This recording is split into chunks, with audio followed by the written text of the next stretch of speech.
হরে কৃষ্ণ। সেই প্রভুর শ্রীমদ্ ভাগবত কথা কিছু বলবার চেষ্টা করছি।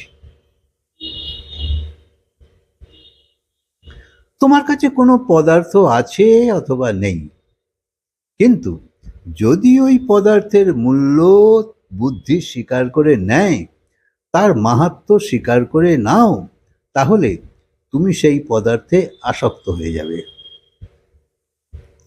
আর যদি বুদ্ধি স্বীকার করে না নেয়, তো তোমার কাছে সেই পদার্থের কোনো মূল্যই থাকবে না। পদার্থ না থাকা সত্ত্বেও তুমি তার বন্ধনে পড়ে যাবে, যদি বুদ্ধি সেই পদার্থের মূল্য স্বীকার করে নেয়। যেমন মনে করো হীরে, মূল্যবান রত্ন। তাই লোকে বোঝে একটা হীরের টুকরো যদি তোমার কাছে থাকে, তো তুমি নিজেকে কিছু মনে করছো, তার মানে তুমি ওই পদার্থটার মূল্য স্বীকার করে নিয়েছো, যে বিশেষ ব্যাপার। কিন্তু যদি তোমার মন স্বীকার করে না করে, যে আমার নিয়েই বা কি হবে, দামি পাথর তো বয়ে গেল, তো মূল্য যদি তুমি না দাও, তোমার কাছে কোনো মূল্য নেই। তাই পদার্থ না থাকলেও মনের বিচারের দ্বারা তুমি ঠিক করতে পারো। তাই ভগবান বলছে, তোমার ইন্দ্রিয়, মন এবং বুদ্ধিকে ঢেকে দেয় কামনা, এদের বিমোহিত করে দেয়। মোহ মানে হলো বিপরীত জ্ঞান, যা তোমার নয় তাকেই তুমি আমার মানো। যে বস্তু যেমন তাকে বিপরীত জানাই হলো মোহ। যেমন তোমার শরীর, এ তো নশ্বর, এ তো অনাত্মা, এ তো প্রতিক্ষণ পরিবর্তন হয়ে চলেছে। কিন্তু যদি তুমি ভাবো শরীর চিরকাল একই থাকবে, তাহলে তো এটা মোহ। এইভাবে এই শরীর অপবিত্র। যেমন তুমি দোকান থেকে মিষ্টি কিনে নিয়ে এলে, তো রেখে দিলে তো একই রকম থাকবে। তারপর খেলে এবং একটু পরেই যদি তুমি বমি করো, তো সেই দিকে তোমার দেখতে ইচ্ছে করবে না, এতই নোংরা। তো এসব এত সব নোংরা নালি আছে শরীরে, ভীষণ নোংরা ভেতরে, এই শরীরের ভেতরে। তাই শরীরে এমন কোন অঙ্গ আছে যা পবিত্র? হাড় আছে, মাংস আছে, মজ্জা আছে, রক্ত আছে, মলমূত্র আছে, আর এইসব দিয়েই তো এই শরীর গঠিত। কিন্তু যখন কেউ স্নান সেরে সাবান মেখে পরিষ্কার হয়ে আসে, তো 10 বার আয়নায় দেখে যে আমার মতন পবিত্র আর কেউ নেই। এই নোংরাযুক্ত শরীরকে রোজ পরিষ্কার করতে হয়, নাহলে শরীরে গন্ধ হয়।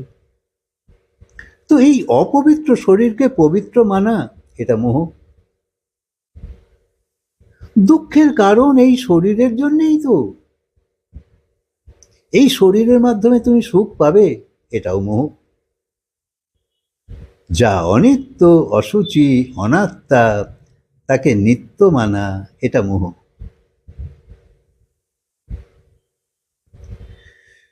যেদিন জন্ম হয়েছে সেদিন থেকেই তো মরণের ক্রিয়া শুরু হয়ে গেছে।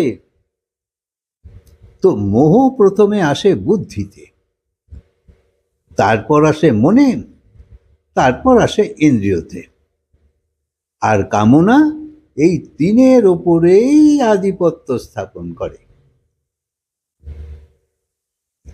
মানুষের কাছে এই তিনটেই তো জ্ঞান প্রাপ্তির সাধন। যেমন যার চোখ নেই, তার কাছে আয়নার কি মূল্য? যার কান নেই, তার কাছে মধুর সঙ্গীতের কি মূল্য? যার বুদ্ধি নেই, তার কাছে শাস্ত্রের কি মূল্য? সে তো শাস্ত্র বুঝতে পারবে না। আর এই তিনের ওপরেই ইন্দ্রিয়ের আধিপত্য।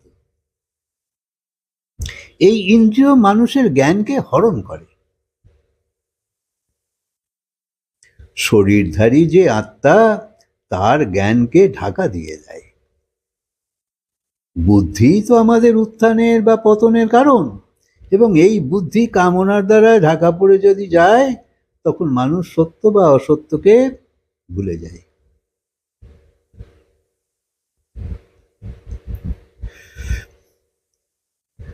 সত্য তো বলতেই পারে না তখন, সবাইকে আঘাত করে, সবাইকে দূষিত করে, আর কামনার পূর্তির জন্যে, স্বার্থের পূর্তির জন্যে সব ভুল কাজ করে। এসব আমাদের অভিজ্ঞতা আছে, তোমাকে কেউ মনে করিয়ে দেয় না। তাই যদি একটু ভেবে দেখো, দেখবে অনেক কিছু তোমার মনে আসবে ছবির মতন, যা তুমি বুঝতে পারবে। তাই কামনা এত বড় প্রবল শত্রু হওয়া সত্ত্বেও তুমি সেই কামনা সম্বন্ধে কিচ্ছু জানো না।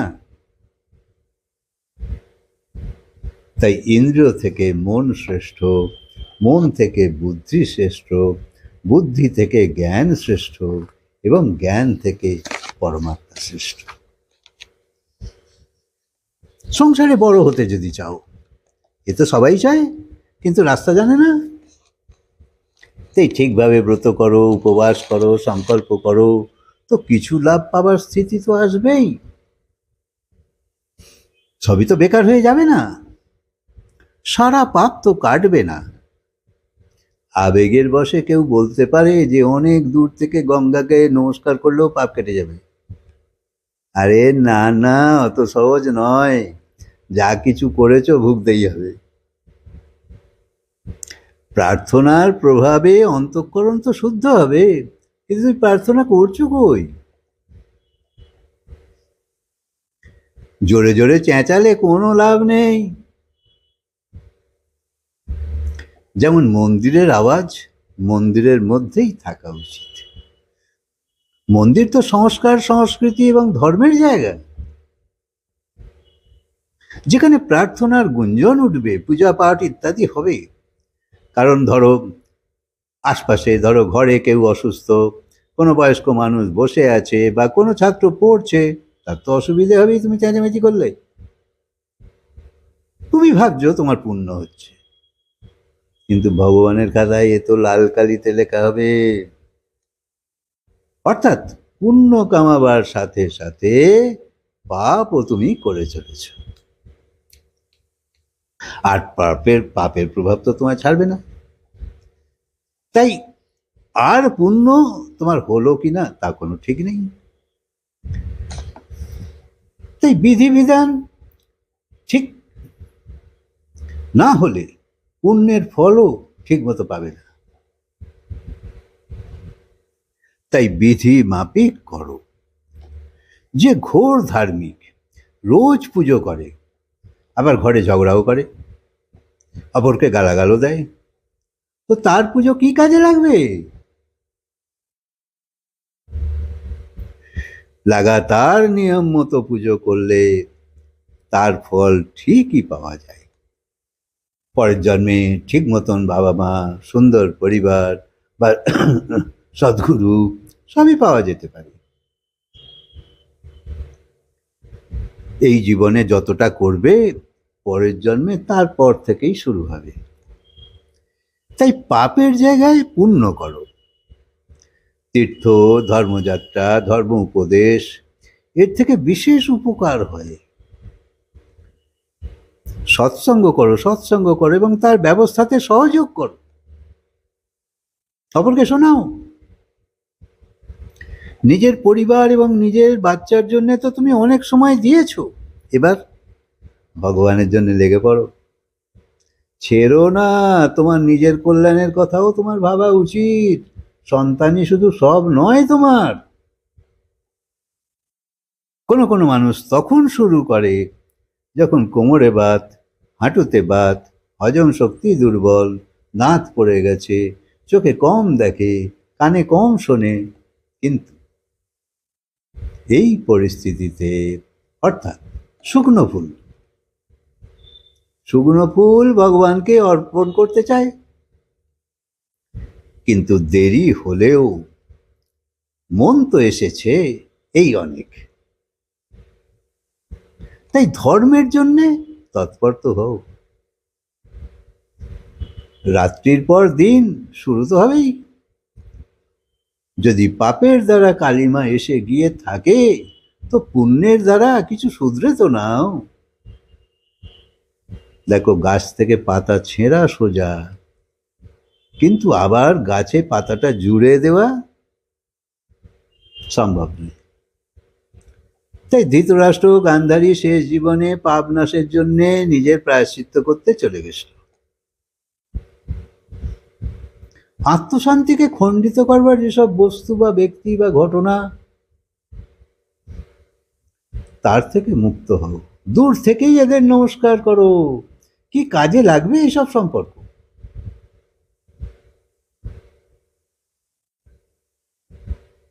আত্মশান্তির অনুভব অখণ্ডভাবে করতে থাকো, যাতে ভেতরে শান্তি এখনো বিঘ্নিত না হয়।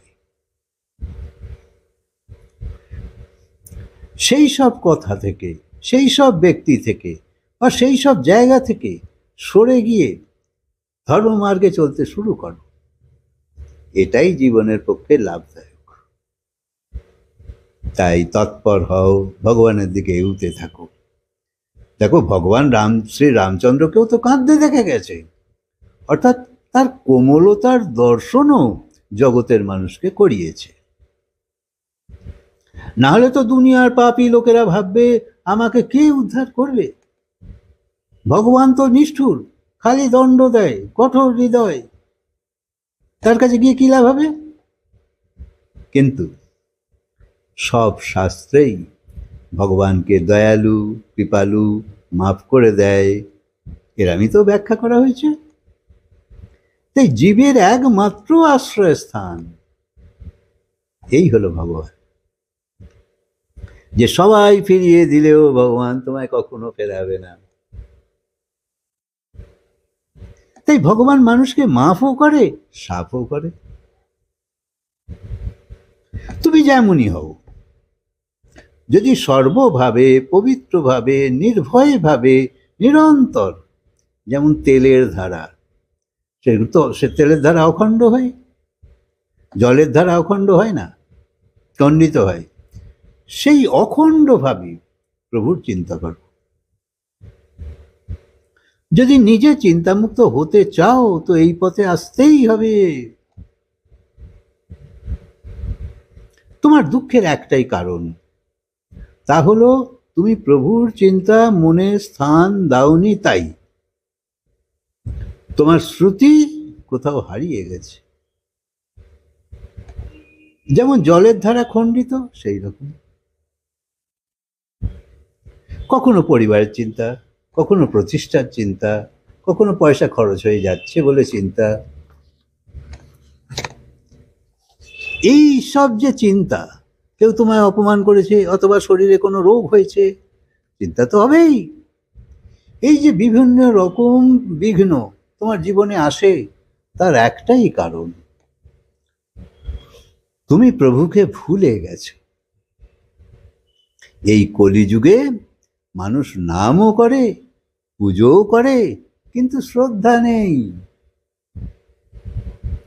মনে এই রকম ভাবে যে ঠাকুরের নাম নিতে তো কোনো ক্ষতি তো নেই, লাভ হবে তো হবে, না হবে তো না হবে। এতেও কিছু লাভ নিশ্চয়ই হবে। তবুও মহাপুরুষরা এমন বলেনি যে তুমি বাজার যেও না, দোকান যেও না, রান্না করো না, সংসার করো না। এখানে তো শ্রবণের কথা, স্মরণের কথা, চিন্তার কথা, এই রকমই বিশেষতার কথা বলেছে। এই শরীর তো প্রকৃতি থেকে উৎপন্ন, এবং প্রকৃতি তো পরিবর্তনশীল জড় তত্ত্ব। তো প্রকৃতির সঙ্গে এই শরীরের ঘনিষ্ঠ সম্বন্ধ, এবং এর থেকে তুমি কিছুতেই আলাদা করতে পারবে না।